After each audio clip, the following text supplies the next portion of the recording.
Assalamualaikum, selamat datang dan salam jumpa di channel Aspen Rizal. Pada video kali ini saya akan membahas tentang ini dampak konsumsi micin secara berlebih. Sebelum lanjut, silahkan tekan tombol subscribe dan aktifkan tombol loncengnya. Micin memang bisa membuat cita rasa makanan yang Anda konsumsi menjadi lebih gurih dan enak. Meski begitu, Anda perlu untuk membatasi konsumsinya, karena bila dikonsumsi secara berlebihan, micin dapat membawa dampak buruk terhadap kesehatan.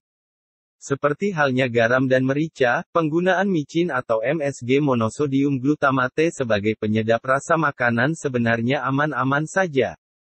Namun, Anda disarankan untuk tidak mengonsumsi micin lebih dari 1,7 gram per hari agar efek samping atau dampak buruk dari konsumsi micin bisa dihindari. Mengenali kandungan micin dalam makanan. Micin secara alami dapat ditemukan pada makanan yang mengandung protein tinggi. Beberapa makanan yang mengandung micin alami adalah daging sapi, rumput laut, kecap, keju, parmesan, tomat. Selain dikenal dengan sebutan MSG, micin juga memiliki beberapa nama lain, yaitu sodium glutamate, monosodium L-glutamate monohidrat, glutamic acid monosodium salt monohidrat, ekstrak ragi, protein nabati terhidrolisis atau HVP, kalium glutamat, sodium kaseinate, dan perasa alami. Jadi, jika tercantum nama-nama tersebut pada label makanan yang Anda beli, maka makanan tersebut mengandung micin di dalamnya. Beberapa jenis makanan yang umumnya mengandung micin adalah makanan olahan atau kemasan, seperti daging kering, ekstrak daging, kaldu unggas kemasan, serta tepung kanji. Makanan lainnya seperti keripik kentang, saus, mayones, dan makanan beku umumnya juga mengandung micin. Dampak negatif penggunaan micin secara berlebihan. Konsumsi micin dengan takaran 0,5–1,7 gram per hari umumnya tidak menimbulkan efek samping. Namun, lain halnya jika Anda mengonsumsi micin secara berlebihan. Beberapa laporan dan penelitian mengklaim bahwa penggunaan micin berlebihan dapat menimbulkan dampak negatif pada kesehatan, seperti 1.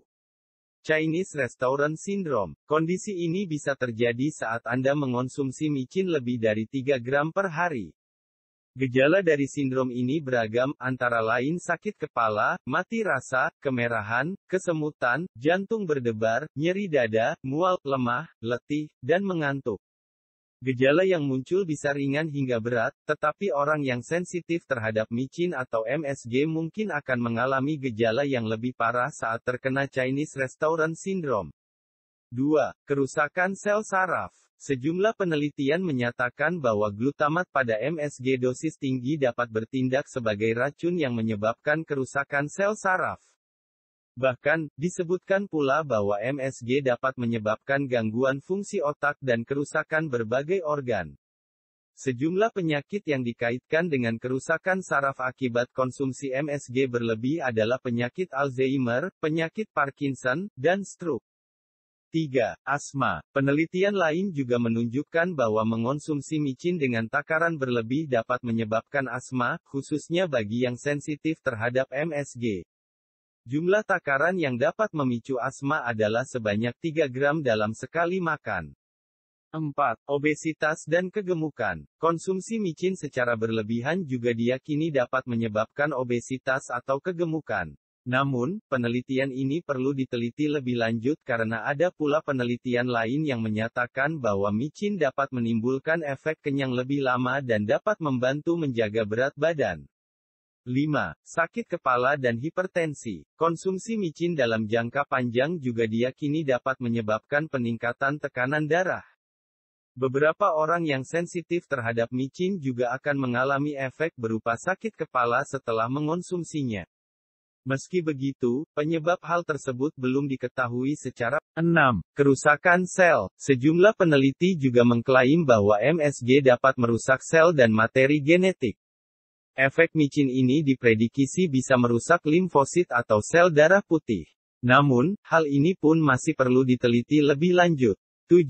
Kerusakan ginjal dan depresi. Penelitian lain menyebut bahwa konsumsi micin dalam jangka panjang dapat menyebabkan kerusakan ginjal dan gejala depresi akibat penurunan serotonin, yaitu sinyal di otak yang memengaruhi suasana hati dan emosi. Perlu digarisbawahi, semua efek samping atau dampak buruk dari konsumsi micin secara berlebihan tersebut memang masih perlu diteliti lebih lanjut. Namun, semua yang dikonsumsi secara berlebihan memang tidak baik. Jadi, tidak ada salahnya untuk membatasi konsumsi micin untuk meminimalkan risiko terjadinya gangguan kesehatan. Konsumsi micin dalam batas yang wajar masih dianggap aman, sehingga Anda tidak perlu khawatir. Meski begitu, bagi orang yang memiliki alergi terhadap micin atau MSG, sebaiknya menghindari konsumsi makanan yang mengandung bahan ini. Bila Anda memiliki kondisi medis yang perlu membatasi jenis makanan tertentu, sebaiknya berkonsultasilah dengan dokter untuk mengetahui apakah Anda boleh mengonsumsi makanan yang mengandung micin dan seberapa banyak micin yang boleh Anda konsumsi. Sampai di sini videonya, semoga bermanfaat. Nantikan video selanjutnya dari saya. Wassalam. Tolong jangan lupa subscribe-nya. Wassalam.